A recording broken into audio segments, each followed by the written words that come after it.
Welcome in, everybody, to another edition of Spitballin' with Sammy B. TJ Downing joining me again as we are live here at the Pro Football Hall of Fame Luncheon Club at Tozzis on 12th. This is week 2 of 35. Last weekend, we had one of the prominent voices in Northeast Ohio, Chris, I almost said Chris Berman. Bruce Drennan was our guest speaker last week here at the Luncheon Club. We had a great crowd, a great time, and Bruce was fantastic. This week, it's Buckeye talk. Yep. Dusted out the old red. I usually don't wear red a lot. Makes me look bigger than I already am. But I got it out of the closet today. Buckeye talk today with Jeff Logan, former Buckeye, and of course the Logan name synonymous with North Canton, with Stark County, with Ohio State, with college football, and we'll be getting into all that as well. But you know the drill here. We will have they'll be serving lunch here pretty soon.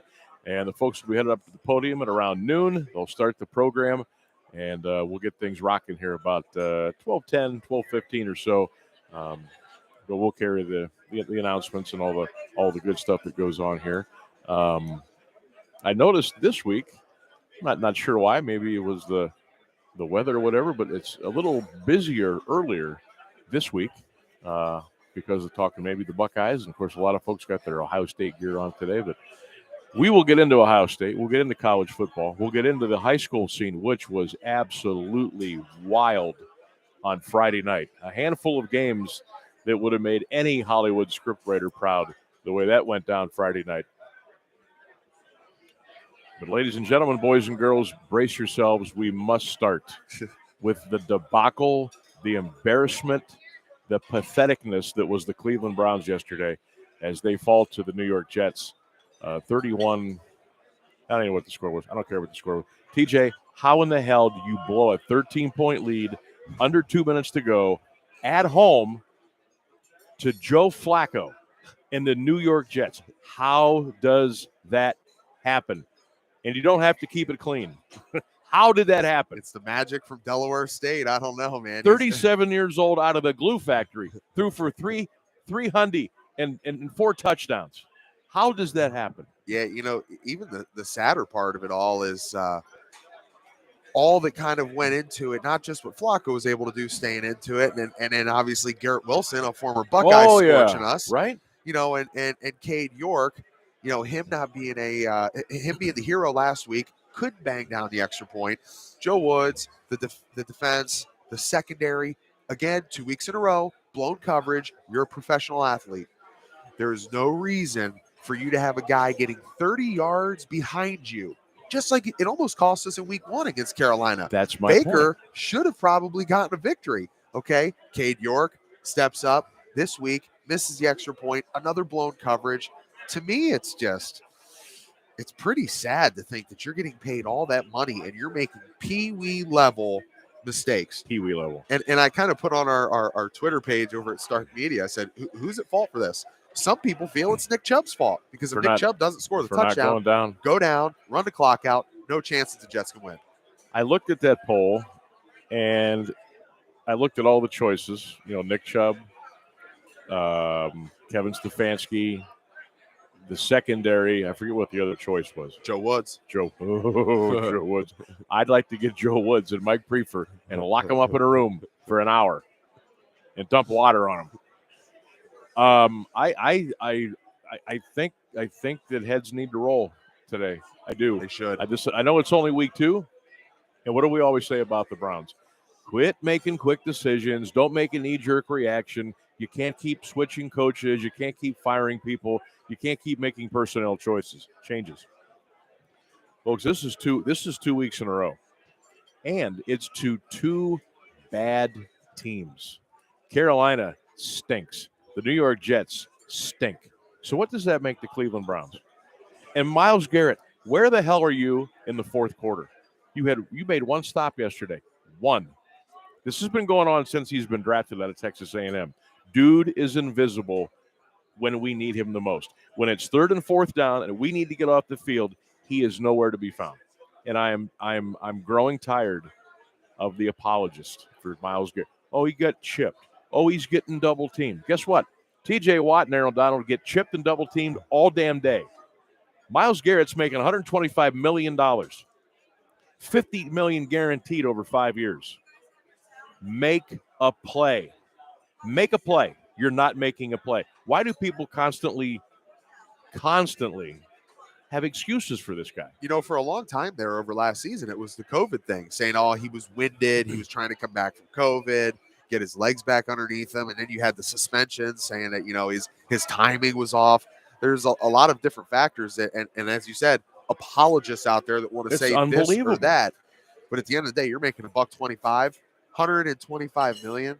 You should be in the backfield, living in there, regardless of if you're getting chipped or not. And the other guy's playing next to him. If he's getting double teamed, the guy that's one-on-one, you need to step up and make the play. And the other problem, too, is I think some of the, let's say, excuses being made yesterday was we missed a hand signal in the secondary. Oh, my God. What is that? Hand signals. You missed the hand. Like, so we forgot to see me tap the helmet that you're supposed to stay deep. Right. In case a guy throws a 60-yard bomb. I don't get it. I don't understand. And I think it was John Johnson III. He says, "Yeah, we're getting the signals, but we're not understanding them." What? You're paid to understand it. What do you do all week in practice? What do you do in training camp? Besides bitch and moan about you have to be in training camp. What are you doing? Look, thanks to the National Football League, all the teams lost in the division. So you can sit here and say, well, horrible loss, embarrassing loss. You let things happen again for the second week in a row. But then you look up at the standings and you see Pittsburgh lost, the Bengals lost, and the Ravens lost. So everybody blew it yesterday. So you're still in there. And if you turn around in 3 days and beat Pittsburgh, then everybody thinks, kumbaya, we're good again.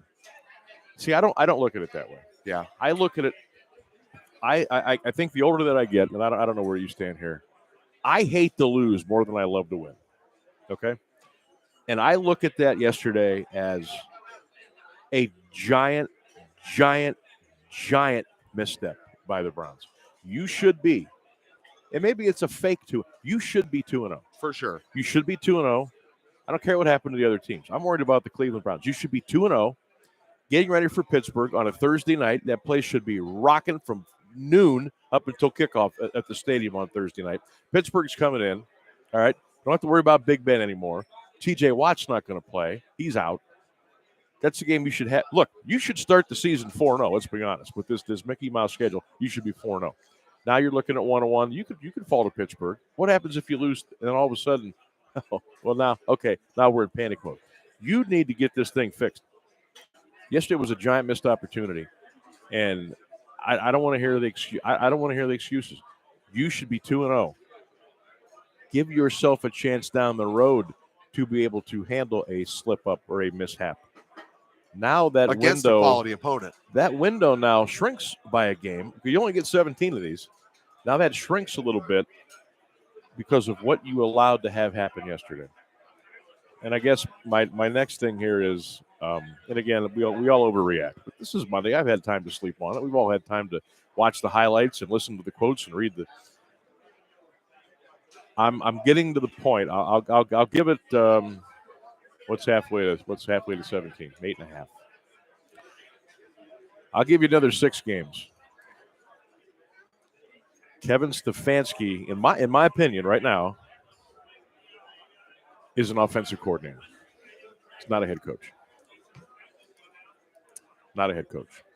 And doesn't it ultimately, and that's why I put that on the poll, doesn't it ultimately fall on the head guy?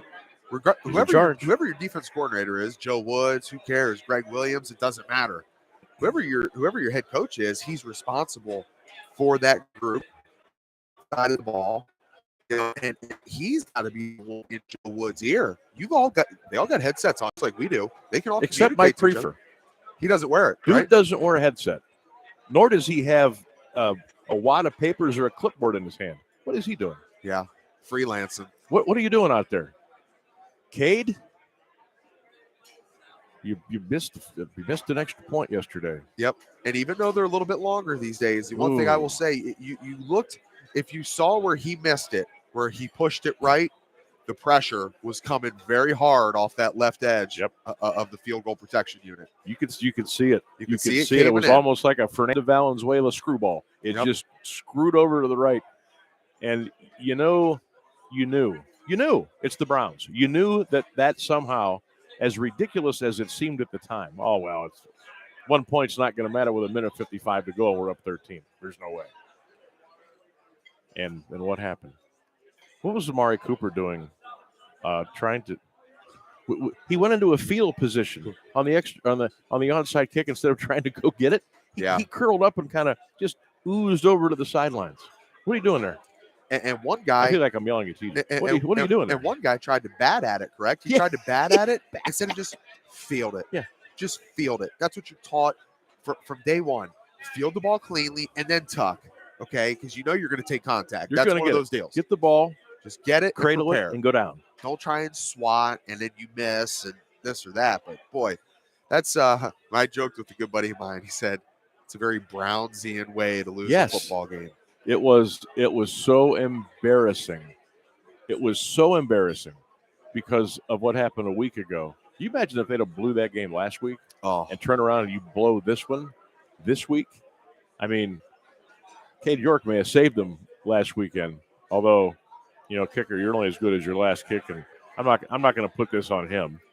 I mean, if you make the extra point, maybe we're still playing. Maybe we're still playing and we're in overtime.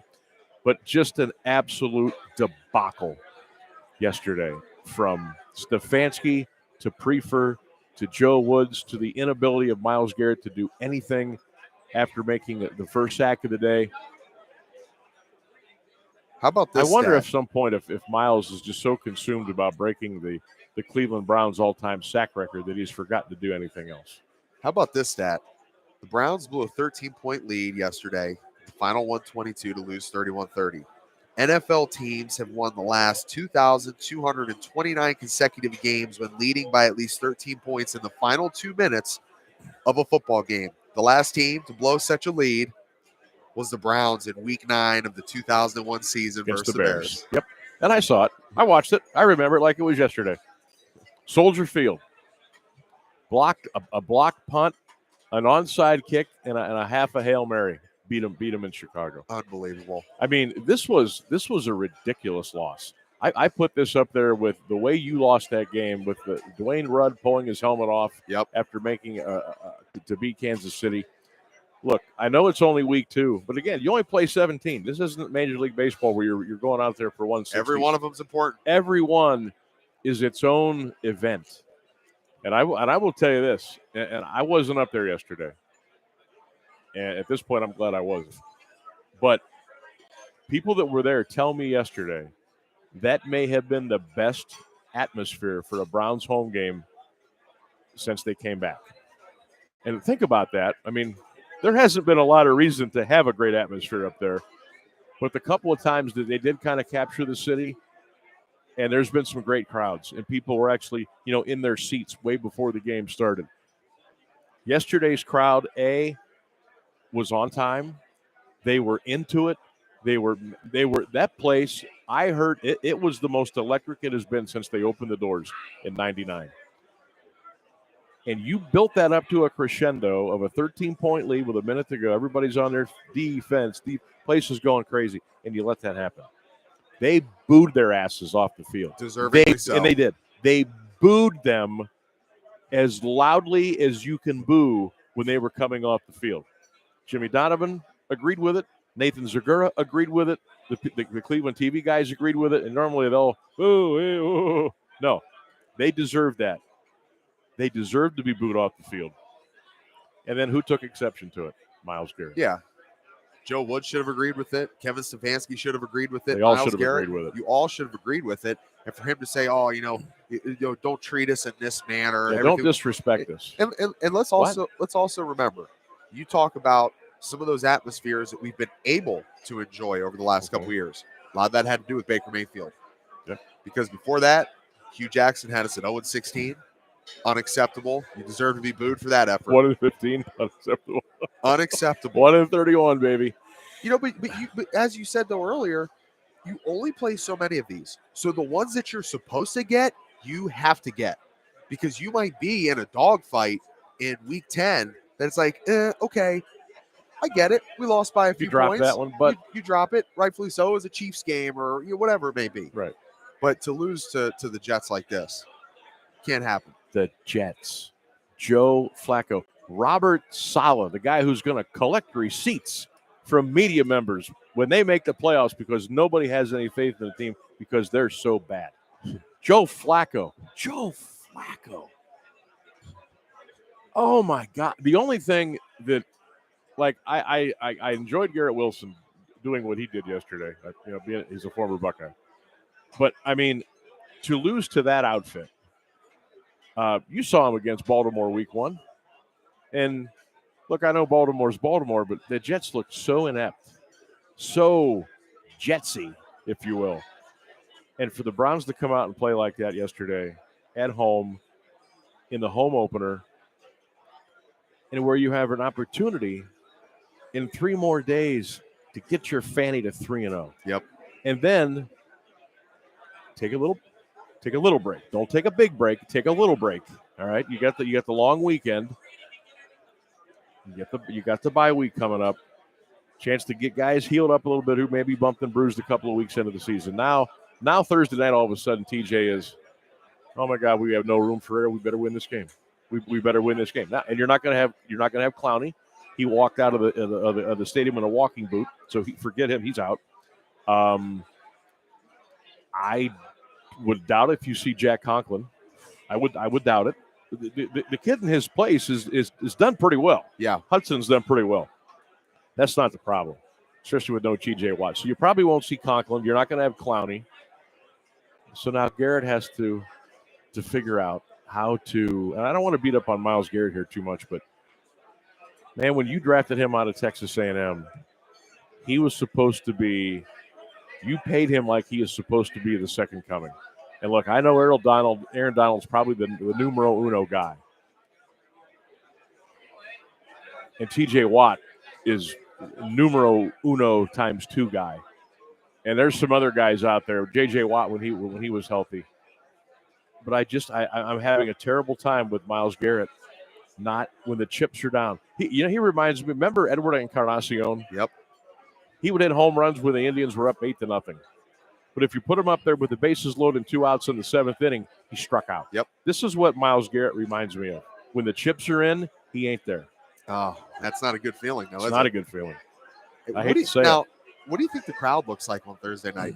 Do you think there's a stable of people that are going to just say, you know what? I've got tickets to the game. I'm dumping them online. I'm dumping them on Craigslist. Who cares? Don't want to go. There's people, I think, that this was the ultimate moment to turn your back. Yeah, because a lot of people are. Then you got your faithful out there. Hey, I'm Browns till I die. Right. Right. You're gonna have those. Yeah. But there's some that they just said, hey, this is the final straw, and I'm not even going up on Thursday. I will say this, and no pun intended. I think the weather is going to have a lot to do with it because they're calling for maybe some not so good weather. It is a Thursday night. People got to get up and go to work the next day. They got to go to school the next day. This.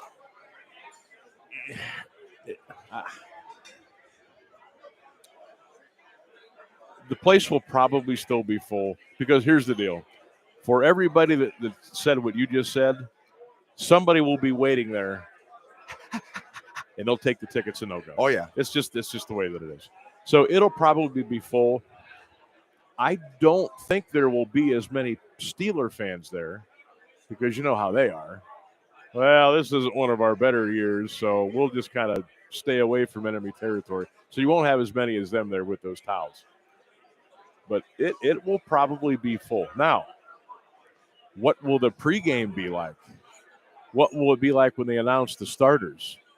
What will that be like when they take the field for the first time or when they show a picture of Joe Woods? Well, if I'm in charge of the Browns up there, and I might talk to my good buddy Jeff Shreve about this, who's the PA announcer. If I'm running the cameras up there, I'm not putting the cameras on Woods or Stefanski or Prefer because they'll probably get booed. So you probably want to keep them off the jumbotrons up there. But I'm anxious to see what it's going to be like because, I know players have a lot invested in it. You know that. But the fans have a lot invested too. And it's not just their money. It's their emotion, it's their time, it's their travel, it's the roller coaster that we have been riding for so many years. And I just wonder what kind of will they even get to a fever pitch on Thursday night? Maybe they will by 8:15 when the national cameras are on and the fireworks are going off and the lights are the brightest. Maybe it'll be okay. But man, it's almost like a hangover. It's almost like a bad hangover now. Real bad and one. I'm sure you've listened to some sports talk today, like we all do. And I don't know why we do that. Why do we do that? You don't even really need to listen to it. Why do we do that? You saw everything you need to see yesterday. Yeah, everything you need to see. We love the misery of going over a ridiculous ending with our football team. We love to feel the misery loves company. That's what we love to do. But it was bad. It was bad. And then I look around the NFL yesterday. Ravens give up 28 to Tua in the fourth quarter. The Bengals go down to Dallas with no Dak. Cooper Rush. Cowboys win on a field goal. Trey Lance breaks his ankle. He's done for the year. Wow. Jimmy G comes in. 49ers they might be back to where they were. Poor Josh McDaniels today. The Raiders yesterday have a 20-0 lead in the third quarter at home. Blow it in an unbelievable way to the Arizona Cardinals. Yesterday was a very Raider-esque way of them losing football games. There was a lot of nonsense yesterday in the NFL. A lot of nonsense. And it's only week 2. And what do? We expect more. We get ready for week 3. We get ready for it again. And I heard you there a little bit earlier. Was it the National Fix? Did I say that? Yeah, I thought maybe that was just a slip out. Maybe that might have been a Freudian slip. It gives you that feel. You really start thinking. I've had people ask me for years, do you think there's a fix? Okay, stop right there. I'm gonna ask you right now because you know my thoughts. A lot of people know my thoughts, and they say, well, how can you do what you do if you truly believed that some of these games are rigged and fixed? And I guess I don't have an answer, which is shame on me for not having an answer because I just, I think I get sucked into the entertainment of it. It's like the WWE. Growing up as a kid, you thought it was real. You found out it was fake, but guess what? You still watched. Yep. Right? Do you think National Football League games, not every game, do you think games have been fixed? Do you think they are today? For whatever reason it is. For TV ratings, for market size, for advertising, for television contracts. It's all out there. Do you think? Do I think in the past that a guy maybe got a duffel bag with about $250,000 in it to make sure that he missed a touchdown saving tackle? Or, the hard thing is it's such a fast-paced game to think that things are going to line up exactly how you'd want it for that situation to happen. It would happen more on the defensive side of the ball. People used to ask me as an offensive lineman, could that happen? You miss a block, and then you miss another block, you're going to get pulled. You're going to get benched. Yeah. So to me, it's if it happens, it's somewhere along the lines of a receiver dropping a ball, somebody putting the ball on the carpet, or somebody just saying, oh, I missed the hand signal. And that's why that guy was 30 yards behind me. You're a professional athlete. That should not happen. I think anything's possible, Sam. Thank you. That's where it's at. I believe in my heart anyone is capable of doing anything at any time. It doesn't mean that they plan it. It doesn't mean that they want to, but they could. Whether it's right, wrong, or indifferent, they could. And when the human element is involved and there's money involved, and I put the officials under this too. And where I kind of go a little bit further, it's what the officials are told to do. Yeah. What they are told to look for, what they are told to turn away from. And I've seen it over the years. And as God is my judge, I'm telling you right now, I'm looking into this camera. One of my goals in life, at this point in my life, is to figure out a way to prove that this stuff goes on. You know what my fear is? I get killed. Yeah. A lot of people that don't want that secret out. Honest to God. Honest to God. If I had enough money and resources and time before I hit the proverbial coffin, that is my goal, is to expose. But I'm telling you right now, I would never be able to do it because somebody would get me. Yep. I'm telling you that right now. And you know, And that's sad. I don't know if you've had a chance to see on Netflix here that the Untold series that's been going Absolutely. on. Tim Donaghy and all that went on there with the Absolutely. officiating. He's like, hey, he got in so deep. He said, if I don't do this, these guys are probably going to kill me. Come after me. Come after my family. There's too much money involved on the gambling side of things. And what have we done? We've made gambling legal. And it's going to be everywhere. Everywhere. Which you would think would help it because they'll be watching it more closely. Yeah. But if the people that are being paid to watch it are also being paid to not watch it, then what difference does it make? What difference does it make who's watching and what the rules are? I just have a hard time. I have a hard time believing that it seems to me that 75% of the National Football League games, how they start in the first half, it's a completely different ending in the second half. And somehow, some way, it always ends up being close. Somehow, some way, it always goes down to the wire. Somehow, some way, it always gets around the point spread. Somehow, some way, the TV ratings go up and up and up and up. And guess what? People don't realize sometimes it's not about the spread. It's not about the team. It's not about the individual, the personalities. It's the ratings. It's the ratings that drive the next National Football League contract. You saw what that contract stands for. Years and hundreds of billions of dollars. And now you're getting people in like Apple and Hulu. You got the big major networks. Come on. I go back to Super Bowl III. That's where I think it all started. Super Bowl I, Packers hammer Kansas City. Hammer them. Super Bowl II, the Packers hammer the Oakland Raiders. Hammer them. Ticket sales are down. Nobody's watching on TV. It looks like this is going to be a massive failure.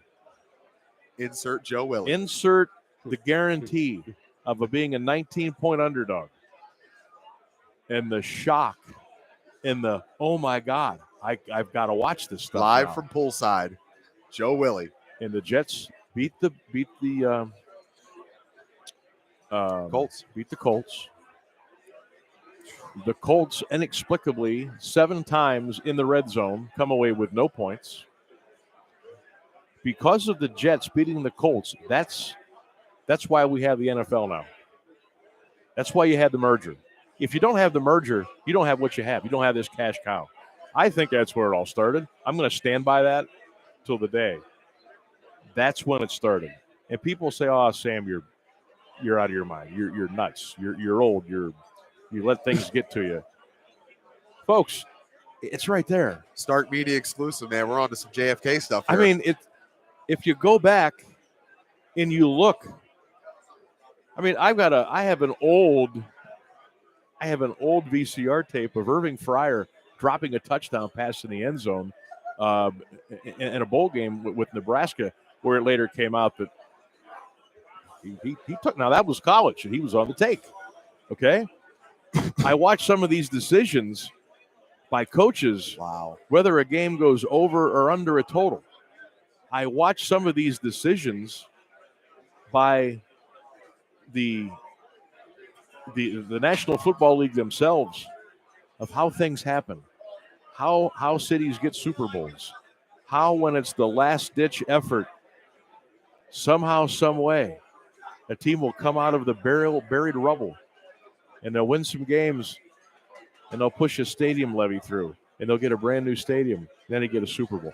These things just don't happen. They happen for a reason. There's a reason for everything.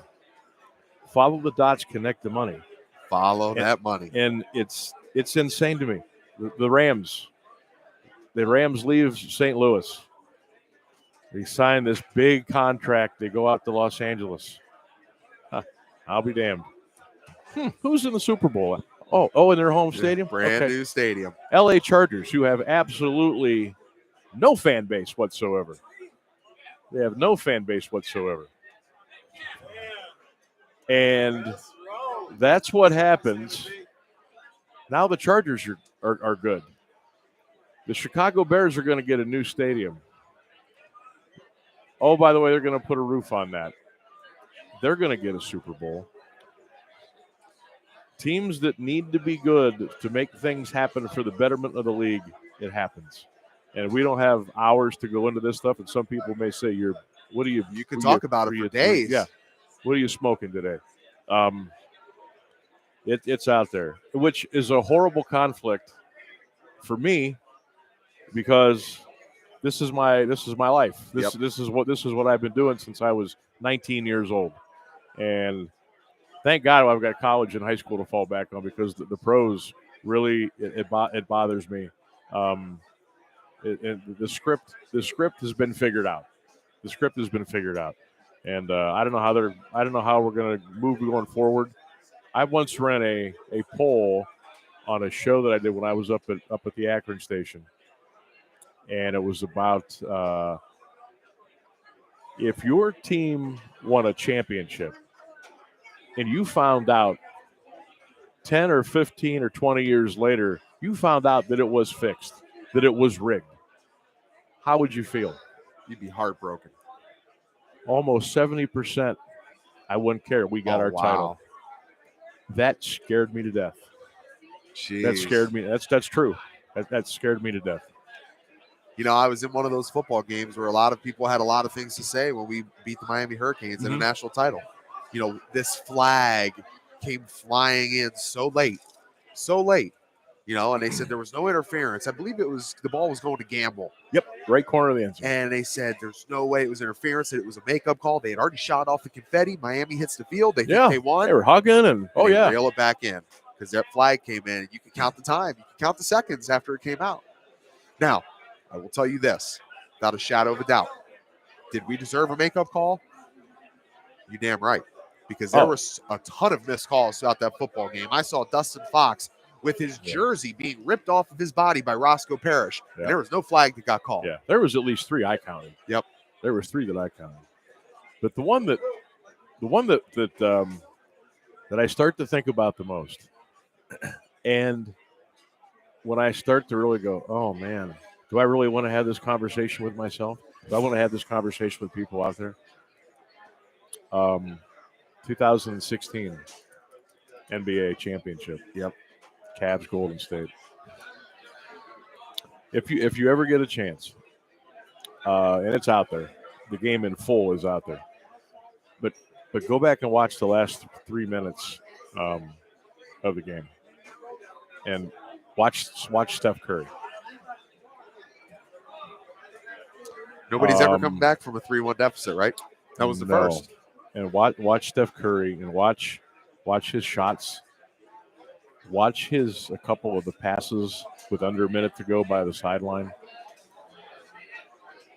The body language, it was almost as if he knew it was the destiny for Golden State not to win that game. And that's what I thought. Oh my God, I got to stop thinking about this because I don't want to find out 10 years down the road that was all scripted out. Yeah. The parade, the story of especially with the history of Cleveland. Yeah, and when I think about guys like J.R. Smith who were bawling because they were so happy, and the raw emotion, and LeBron pounding on the floor and crying and holding up. I let myself go down this rabbit hole. It's because of the damn National Football League that makes me think like that, and I wish I didn't. Boy, I wish I did. They deserve an Academy Award in Hollywood if that's the case. Oh God, I don't know how we got off on this tangent, but I go back and look at the games yesterday. One team in the first half. Oh my God, how? Well, it seems to happen all the time. It seems to happen all the time. Not every game, but you don't need every game. You just need a couple. It'd break your heart, too, to think that one of your childhood heroes, somebody that you looked up to, would do something like that. You know, you believe in that person. You want to be that person. You idolize that person. You live and breathe off of every word that they say in a presser, you know, to pregame, seeing guys get you amped up, and you think this is totally pure. And maybe, know. and the sad thing is, maybe they don't have a choice. Yep. And that's where I go back to our buddy Vince McMahon. Those guys didn't have a choice. They signed a contract with the World Wrestling Federation. They had to do what they were told. Yep. If it included them getting hurt, they had to do what they were told. The National Football League, a lot of folks may not realize, and I'm here to tell you this is the truth. The National Football League is its own entity. Okay? If they want to fix games, legally they can. They are their own enterprise. At the end of a close on a Monday night game, a Thursday night, Sunday night, if you watch, they fade out. The announcer says, so long from so-and-so. We'll see you next week in Detroit. What's the next thing that pops up? It's the Shield logo. It's the network, and they do some fancy stuff, the artwork and everything. And then you hear, this has been a presentation of the National Football League. That's been going on for 50 years. This is thank you for watching this presentation. It's right out there of the National Football League. Then it fades to black, and we're on to the local news at 11 o'clock. It always fades to black. Just putting that out there. All right, I'm going to take my conspiracy hat. I'm surprised you're. Have you even come back down off of the high of Friday night? Well, you know what I did last night? After I watched all the bad recaps of the Browns game, I listened to all the excuses from Stefanski and Prefer and Woods and the Myles Garrett, and I watched all the B-roll from the Muni lot. 1 o'clock in the morning, I flip on Bally Sports Ohio, and guess what's on? Lakewood St. Ed's and Massillon. And to make things even sweeter, because it was 1 o'clock in the morning, I said, wait a minute. I went back to my recordings. I DVR'd that game. I forgot. So now I can flip through it and I can watch it. So I go all the way to the end for like the last 3 minutes. And I said, my God, what a high school football game that was. That must have been fun to call. That one, and I'm going to go back to here again. If that would have been in the NFL, I'd have said scripted. Yep. I'd have said rigged. That was one of the most entertaining high school football games I've ever seen in my life. And did Massillon need that? Oh, you bet they did. Yep. Eds can lose those here and there because they're going to be there at the end no matter what. But for Massillon to knock off the number one team, and I'm not so sure this is one of Ed's greatest teams of all time. I don't think it is. But to get off the mat like Massillon did, 14-0, to overcome some of the penalties that they had, to be able to fight through the adversity that they had of, oh, no, here we go again, it's Moeller again. And for them to win that game, the way that young Jalen Slaughter did, to throw that touchdown pass that Tolles in the end zone, was fantastic. Now, did Eds blow 4 field goals? Yep, they did. Did they put the ball on the ground with a minute to go at midfield? Yes, they did. But the good teams capitalized, and Massillon capitalized, and I just thought that was great theater. So happy for Massillon. How do you Nate bounce Moore's back? got to be feeling like, man, maybe, just maybe this is the year. How do you bounce back, though, getting ready to take on Fitch? I mean, you think the high that you get in week 5 of taking down the number one team in Division I, and now you got to circle the wagons back, and you got to face an undefeated Fitch team that's freaking loaded. And thank God. I know this is going to come out weird. Thank God Massillon's at home. Yep. I mean, they've got Rest of the way. They've got 8 of them. Okay. But I would not want to be going to Austintown after winning a game at home against Eds. Yep. And I think that being at home, might be enough to put them over the top. I wouldn't be surprised if maybe Fitz jumps out, maybe 10-0, 14-6, something like that. But I think, and Massillon, Maslin showed me something Friday night, and credit to Coach Moore and his staff and those kids. Um, they could have packed it in. I mean, there was 4 or 5 times where I was getting ready to put the L in the column. I didn't do it, and I'm glad I didn't, because what we witnessed was incredible.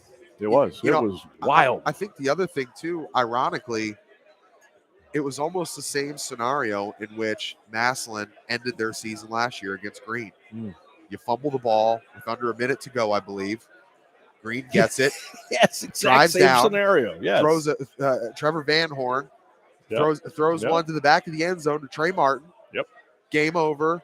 Maslin gets beat. Green moves on to the state semis. And then the way this happened, St. Ed's puts the ball on the carpet with what, about 30 some seconds left? It was about a minute. Okay. But even when Maslin recovered the fumble, I thought, oh man, you gotta at least get 3. It'd be good to get 6 here, because you don't want to, you're at home, you don't want to screw around with overtime. Right. And the way that Maslin had moved the ball the last 3 or 4 series wasn't good. I thought, I don't know. But Ed's puts the ball on the floor, and that was not Ed's number 1 back. The number 1 back, I think, got injured in the second quarter. Never saw him again, so they put the backup in. Even more ironic. Fumbled the ball, and Maslin just they never quit scrapping. They never quit scrapping, and it was one of the best high school football games that I think I've ever seen. And I think this is one of those games they're going to look back on, not only this year but years down the road. If they can capture that elusive title they've been looking for, they're going to point to the St. Edwards game and say that was where it all came to shape. That's where it happened. This thing, without a doubt, when you get deep into the playoffs, which you expect Maslin to be, looks like right now between them and Hoban, they'll have a crash course at some point. Yeah. To know that you were in it till the end with Moeller, which is one of the better teams in not only the state but the country. Yep. And you were able to take down Ed's, who's one of the best teams in the state and the country. And the fact that you can find a way to win those games, when you get to that point, say, hey, listen, man, we're in a tight ball game here in the second half against Hoban. You know how to do this. Your guys have been there before. That is going to be huge for them coming down the stretch. And I know that it's been an elusive thing, but that's it's kind of what those great stories are all made of. Yeah. To me, I think just coming back off of that high of that game, just got to have a great week of practice. Got to make sure the guys are back down to level 1. Yeah. We'll have Nate Moore and his wife Becca in studio tomorrow night. I'm sure he's going to have those guys. Hey, it's over. By then, he's always it's a week by week situation for him. It's fluid. It is. And the one thing you talk about too, a young Jalen Slaughter making that throw. I talked to one of his former coaches, Greg Corsale, who's one of the freshman coaches there at Maslin. He said, Jalen has never lacked confidence. He doesn't lack confidence. But until you've actually done it in a big game, I don't care if you have confidence or you don't have confidence. You do not get it until you do it under the lights, in between the white lines, when it's live. It's not practice. Mm-hmm. This is the biggest show. It's the biggest stage. The confidence there, it is there now. Yeah, and that's big, especially with a sophomore quarterback. And Jalen, when he came on the scene as a freshman, you could see it. There was spurts. Obviously, he's 15. Hell, he was barely 15 years old. Yeah. And I know he had some bumps and bruises a year ago, but he looks like he's the captain of the ship. And again, you got all sophomore year, and Lord willing, a whole junior year and a whole senior year, a little BFS factor, bigger, faster, stronger. He could be really special by the time his career is over. But you know what? If you're looking at the present, Stark County wise, Maslin, I think heads and tails above everybody else. Yes. Lake is having a nice year. You're going to see a good one there this week, because I'll tell you what, didn't expect the Polar Bears to bounce back after what happened to them up at Green. They had that thing won. Yeah. And they couldn't get it done, and then you bounce back a double, triple O tier against against Perry. That's Jay Rohr factor right there. Yep. That's, so now you go over there and you factor. get a chance to take on Lake. That right there, man. Yeah, that's everybody's looking at the Massillon Fitch game, and we even talked about like a Fairless CVCA. Yep. CVCA's last year in the pack. Fairless is undefeated. Watch out, Fairless. Big game. Watch out. But to me, inside of the Fed, Jackson Lake, that's going to be a banger this week. It's going to be a banger. And we will have Jackson Lake on Rock 106.9 Friday night. TJ and the crew will be in Massillon firsthand watching those Tigers against the Austintown Fitch Falcons. And I think Jeff's going to be up at CVC, I think, for the Fairless Falcons and CVCA. The Royals are 4-1. The Falcons are 5-0. I'm just saying right now, big matchup. Be careful. Yep. CVCA is very good. Fairless is going to have to play that's a tough place to go up there and play too. It's a weird environment. It's different. So be careful up there, Falcons, because we certainly want you to be 6-0 when you play Canton South the following week, because we've got that one lined up for you under the Stark Media umbrella. So we're certainly looking forward to that. But some wild stuff in high school football over the weekend.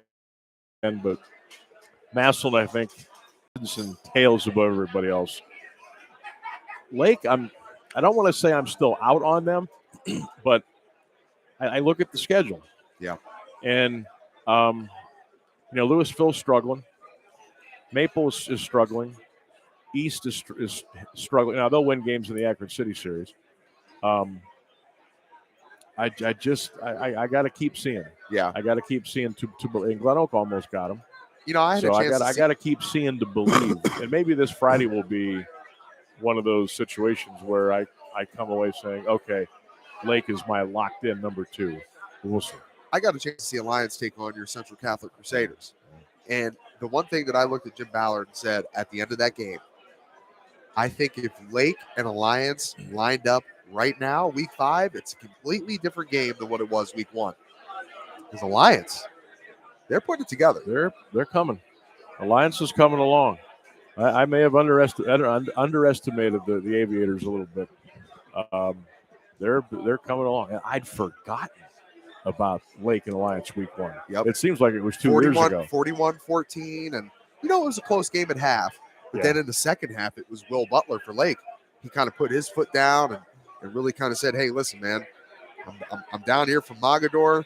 I'm ready to go. I'm locked in. Yeah. He's the key factor for the Lake Blue Streaks because he's a lot like Jack Talkington. He can do it on both sides. Yep. Both sides, run, throw, hit, play defense. So, yeah, I think it's going to be fascinating how these last – my God, is it week 6 already? Yeah, it is. Unbelievable. I'm fascinated how this could play out because of the matchups that are still ahead for these teams. And some people may laugh right now. Don't completely close the door on Antonio Hall and Canton McKinley. Don't do that. They showed me. Look, I know Green's defense has had a little bit of a Swiss cheese factor to it. I get it. I know. I always like to preface before I make a statement. Is that Lacey Swiss, the small holes, or are those the big holes? This is kind of like the cheese that you see on Tom and Jerry. Okay, a little bigger holes there. But for McKinley to put 51 on the board after what I thought was really a crushing loss to Perry the week before, the way that it happened at home. McKinley could maybe, if they could win out, then they've got their rival coming up week 10. And I'm not saying McKinley's going to go win a state title. I'm not saying that. But to start where they did, and if they could pick off one this weekend and then just go week by week, they could be a very dangerous team. Somebody that maybe if you're a possible playoff foe in week 1 or 2, you might not want to play the Bulldogs because they might be cooking by then. So that's somebody that you want to watch as well. Perry, for whatever reason, can't put it together for 2 weeks in a row. I'm interested to see how Coach Slates can get them going. We talked about Jay Rohr and Jackson and how they battled back from a crushing defeat to Green the week before, and they come back and win that game 32-31. Truckers team has had a roller coaster kind of year. They've had tough losses to South Range at home. Then they go to Norwayne and they win. They go to Salem and win. They played a very good Alliance team. I think the Crusaders are going to get in.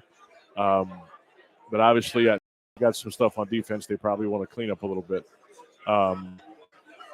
You look at Canton South with Poochie Snyder at quarterback, and how special he is, and how much better can Canton South get. We talked about AJ Sarbaugh's team 5-0, big one with CBCA coming up.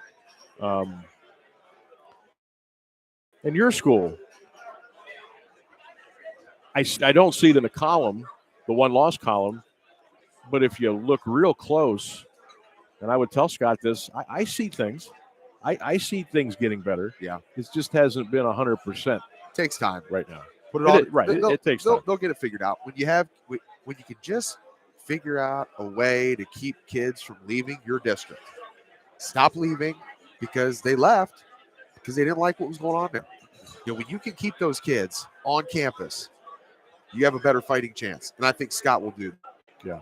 I'm going to cut out of here, partner. I'm going to let you kind of wrap this thing up here, and I'm going to go ahead and get us set locked in over here. All right. TJ is heading over to the camera bay, and he's going to get the camera set up. Again, you can watch this live performance like we are right now. We're going to have the entire program live from the podium here at Tozzis on 12th. It is the Pro Football Hall of Fame Luncheon Club. We do want to shout out our sponsors.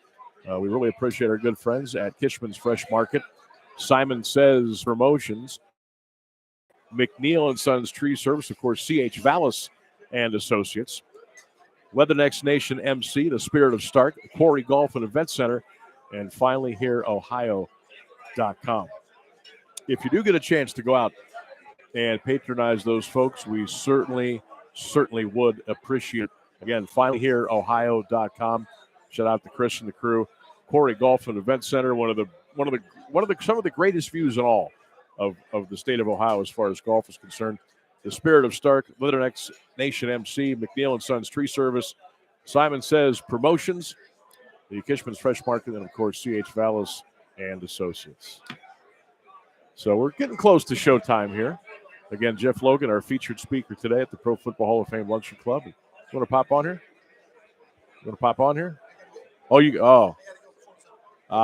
Okay. I got you. We'll get our man RJ on here one of these days because he's kind of like the curator here.